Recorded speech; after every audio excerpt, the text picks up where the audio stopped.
नमस्कार दोस्तों। एक नगर के बहुत बड़े सेठ का आज देहांत हो गया।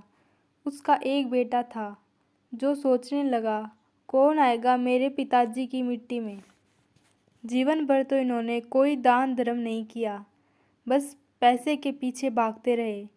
सब लोग कहते हैं यह तो कंजूसों के भी कंजूस थे, फिर कौन इनकी अंतिम यात्रा में शामिल होगा।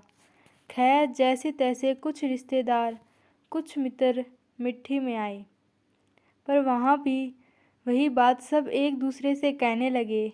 बड़ा ही कंजूस शख्स था, कभी किसी की मदद नहीं की, हर वक्त बस पैसा पैसा करता रहता था। यहाँ तक कि घर वालों से भी एक एक पैसे का हिसाब लेता। कभी कॉलोनी के किसी भी कार्यालय में एक भी रुपए दान नहीं किया, हर वक्त बस ताने दिए। आज देखो, बस 2-4 लोग ही इसकी मिट्टी में आए हैं। बहुत देर मिट्टी रोकने के बाद कंजूस सेठ के बेटे को किसी ने कहा कि अब कोई नहीं आएगा, इन्हें कोई पसंद नहीं करता था।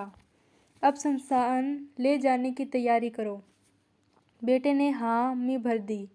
शरीर को लोग उठाने लगे। तभी एकाएक उनकी नज़र सामने आती भीड़ पर पड़ी।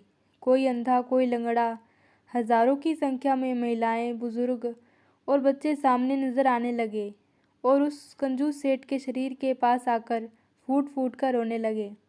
कहने लगे, मालिक अब हमारा क्या होगा, आप ही तो हमारे माई बाप थे। सारे बच्चों ने उस कंजूस सेठ के पैर पकड़ लिए और बिलख बिलख के रोने लगे। सेठ के बेटे से रहा नहीं गया। वो पूछ बैठा, कौन है आप सब और यहाँ क्यों रो रहे हो। पास ही खड़े कंजूस सेठ के मुनिम ने कहा, यह है तुम्हारे पिता की कमाई।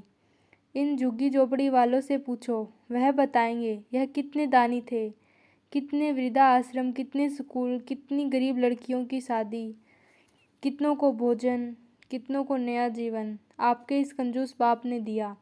यह वो भीड़ है जो दिल से आई है, आपके रिश्तेदार और पड़ोसी जैसे नहीं, जो सिर्फ रस्म पूरी करने के लिए आए हैं। फिर उनके बेटे ने पूछा, पिताजी ने मुझे यह क्यों नहीं बताया, क्योंकि हमें एक एक पैसे के लिए तरसाते रहे, क्यों कॉलोनी के किसी भी कार्यक्रम में एक भी मदद नहीं की। मुनिम ने कहा, तुम्हारे पिताजी चाहते थे कि तुम पैसों की कीमत समझो, अपने खुद की कमाई से सारा बोझ उठाओ, ताकि तुम्हें लगे कि पैसा कहाँ खर्च करना और कहाँ नहीं। फिर मुनिम ने कहा, यह कॉलोनी वाले, यह मित्र, यह रिश्तेदार सभी स्विमिंग पूल के लिए, कभी शराब के लिए, कभी अपना नाम ऊंचा करने के लिए चंदा मांगते थे। पूछो इन सब से, कभी वह किसी गरीब बच्ची की शादी, अपाहज की मदद के लिए चंदा नहीं मांगने आए। यह तो आए बस खुद को दूसरों से ऊंचा दिखाने के लिए या फिर मौज मस्ती में पैसा उड़ाने के लिए।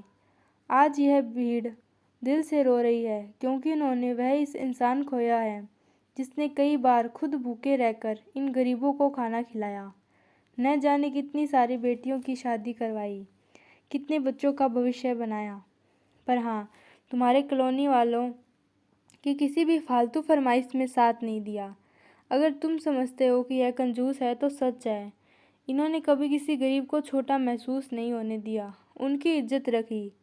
यह कंजूसियत ही तो है।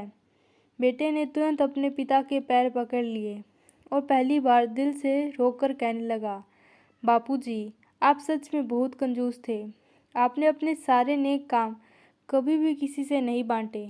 आप बहुत कंजूस थे। किसी महान आदमी ने कहा है, नेकी कर और दरिया में डाल।